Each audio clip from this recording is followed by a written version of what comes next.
మనకు కనపడుతుంది కదా ఏ విధంగా శరవేగంగా భూమిని నాశనం చేస్తున్నారు ఇక్కడ ప్రత్యక్షంగా చూడవచ్చు. ఈ విధంగా అడ్డగోలుగా ఈ విధంగా కాలువలు తవ్వడం అయితేనేమి, అందులో రసాయనం అంతా దీంట్లో పోతూ ఉంటుంది. ఇక్కడ ఏ విధంగా హోటళ్ళు నిర్మాణం శరవేగంగా జరుగుతూ ఉంది.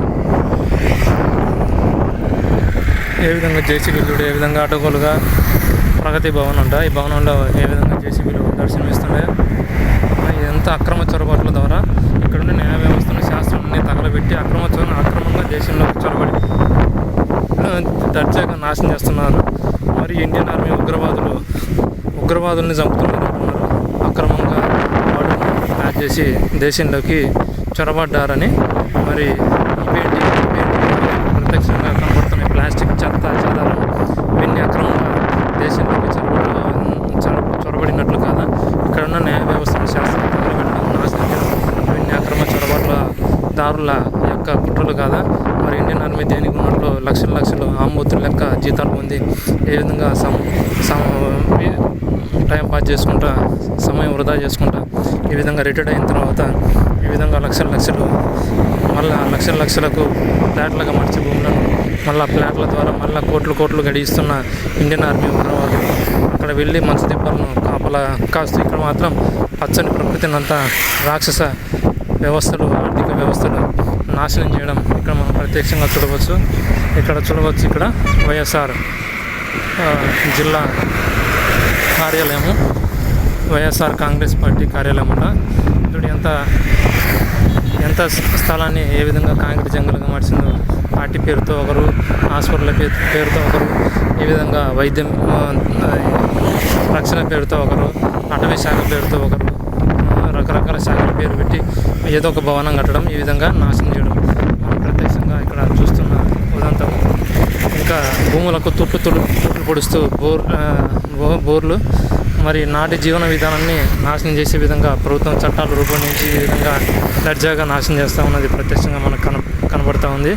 ఈ రాక్షస కార్యాలను గెలిపించడం కోసం ఈ హోంశాఖ ఏదైతే ఉందో, పోలీసులు, ఈ తీవ్రవాదులు పూర్తిగా ఈ డ్రగ్ దందా అని ఏదైతే చెప్తున్నారో, డ్రగ్ను పెంచిపోయించే, డ్రగ్ అంటే మన వాళ్ళు మత్తు పని ఏమంటారు, మరి ఏది పోలీసు వాళ్ళు మత్తు పని అని డ్రగ్ అంటారు.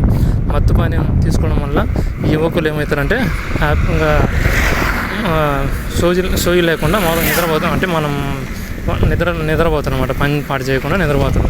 అట్లా నిద్రపోతే ఈ పోలీసుల లక్ష్యాలు ఏంది, ఈ విధంగా బిల్డింగ్ల మీద బిల్డింగ్లు, ఆఫ్టర్ల మీద ఆఫ్టర్లు, రోడ్లు, ఇవన్నీ రైల్వే స్టేషన్లు, విమానాశ్రయాలు, ఇవన్నీ ఈ విధంగా భూమిని నాశనం చేసే పనులన్నీ చేయాలి. కాబట్టి వాళ్ళకి ఆ విధంగా ఆ డ్రగ్ తీసుకొని నిద్రపోతుంటే ఈ పనులన్నీ ఎవరు చేస్తారని అందుకని దాన్ని డ్రగ్ అని పేరు పెట్టి ఈ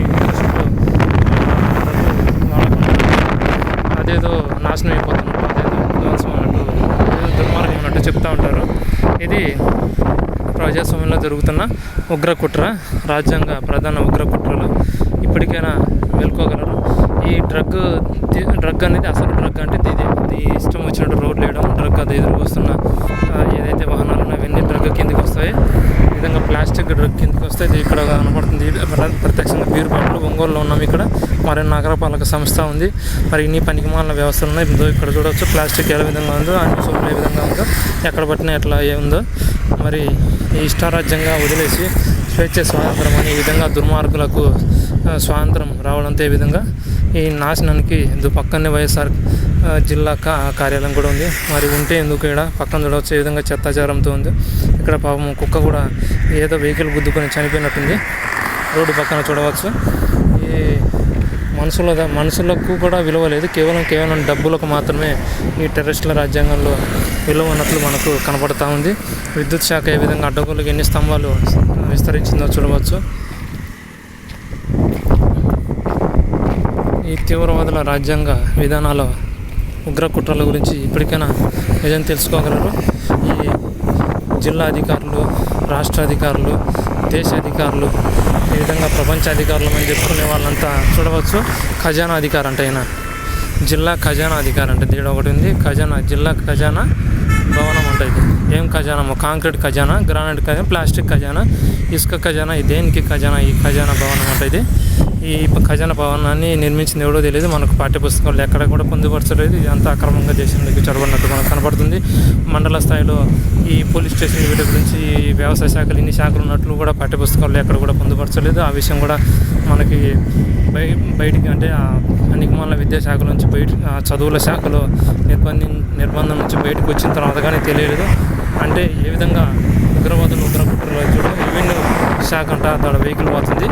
ఏం రెవెన్యూ చూడవచ్చు, చెత్త చెదారపు రెవెన్యూ శాఖలు, ఇవన్నీ లంచగొండి రెవెన్యూ శాఖలు. ఇప్పుడు పోయిన వెహికల్ ఏదైతుందో రెవెన్యూ శాఖకు సంబంధించిన అధికారులకు సంబంధించిన అది ప్రజల డబ్బుతో ఆమోతులు వెళ్తున్న రెవెన్యూ శాఖ అధికారి. ఇది ఇక్కడ చూడవచ్చు, డిస్ట్రిక్ట్ ఇంటర్నేషనల్ ఫైనాన్స్ కంపెనీ చూడవచ్చు. అంటే తెలుగులో జిల్లా ఖజానా కార్యాలయం అంట ఇది. ఇక్కడ ఏం ఖజానా చూడ, ఇదంతా ఖజానా అంట. పచ్చని ప్రకృతిని నాశనం చేయడం ఇది ఖజానా అని మనం ఇక్కడ చూడవచ్చు. ఇంకా ఏపీఎస్పీ కానీ సిఏఎస్ ఐటీబీ కావచ్చు, బిఎస్ఎఫ్ కావచ్చు, ఇవన్నీ ఉగ్రవాదుల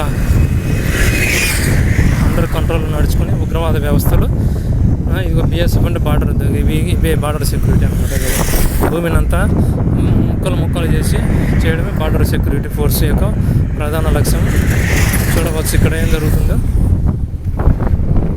ఉన్న భూములన్నింటినీ ఈ విధంగా ఫ్లాట్లుగా మార్చడం, ఎంత దూరం కనుచూపు మేర మొత్తం భూమిని ఫ్లాట్లుగా మార్చడం జరిగింది. ఇక్కడ చూడవచ్చు, ఒంగోలు నగరంలో ఉన్నాం మనం.